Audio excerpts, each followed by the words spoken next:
So ayun mga idol, ayun mga ka-adventure. So nag-ihaw tayo ngayon nitong napakasarap na pasayan. Ayan oh, nagasibi-sibi pa. So pasayan at saka taba ng baboy. So yan oh, makikita nyo talaga namang makakatakam talaga ang ating kakainin ngayon. So yan, let's go, kain na tayo.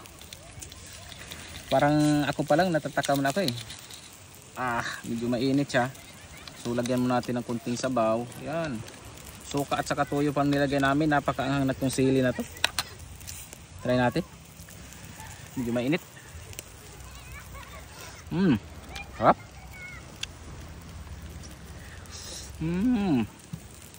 Harap.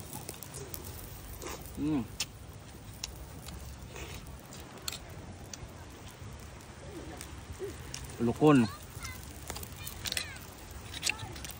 Putulin lang natin.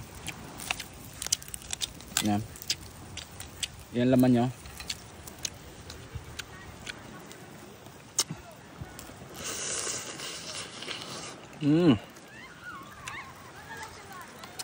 Namis yung laman. Sausaw na suka.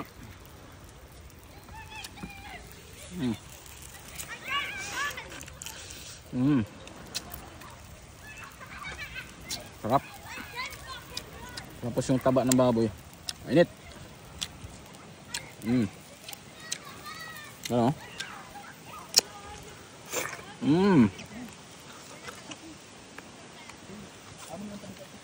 Ngayon ko lang na-try na napakasarap pala ng taba ng baboy.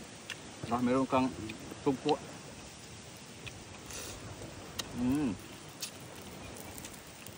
Ito yung sugpo ko, napakalalaki. Fresh na fresh ito na nabili namin kanina doon sa palengke. 200 pesos lang ang per kilo dito sa amin sa probinsya ng Masbate dahil medyo marami kaming mga sugpo dito. Yan oh. Sausaw natin suka. Sarap. May ano nga lang siya.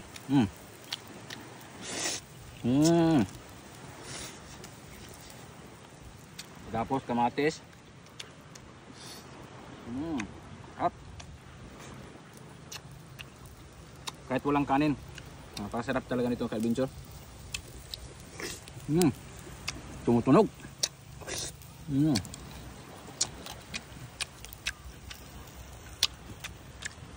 Ka-adventure, kung takam kayo sa ating kinain ngayon, pwede nyo i-follow ang aking page, siyempre, pa-heart at saka pa-share ng video na ito. Maraming salamat sa inyong lahat. Pagpunta nyo at panonood. God bless ka-adventure. Mabuhay.